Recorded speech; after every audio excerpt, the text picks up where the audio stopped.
It cannot be imposed, from the outside.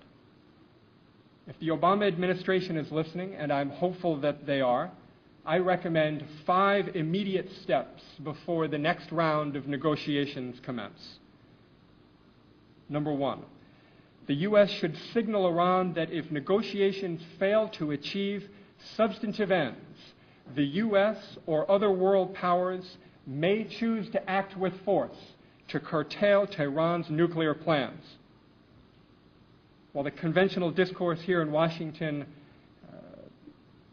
frames the options available to the U.S. government as only involving diplomatic engagement or tactical military strikes, we know that there are other options. You and I know that regime change can also take place from within. Covert action can be used to frustrate and set back Iranian nuclear plans. But support for Iranian opposition is also imperative. Nevertheless, if negotiations fail to succeed, the possible use of force and the potential for the removal of Iranian officials must be put squarely on the negotiating table.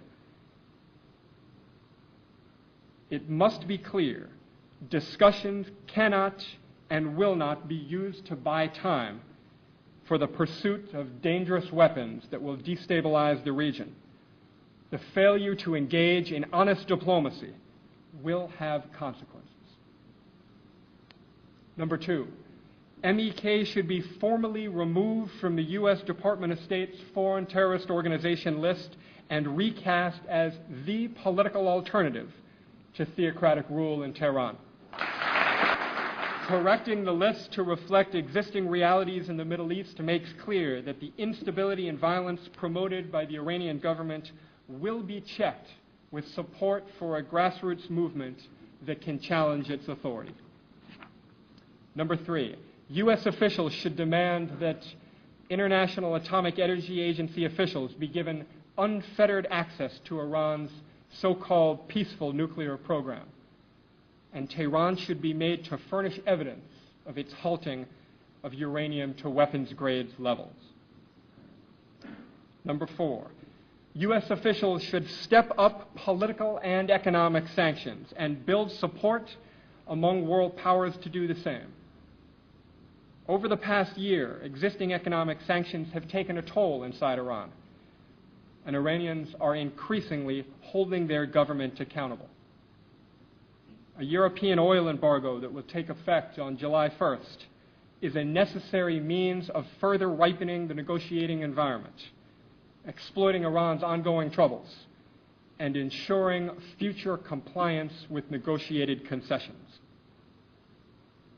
And finally, number 5, the U.S. must take responsibility for the protection and ultimate resettlement of refugees housed at Camp Ashraf and Camp Liberty. And you must insist that U.S. policymakers live up to their commitment and their pledges to the promotion of human rights. But while the situation seems grim, I'm increasingly hopeful.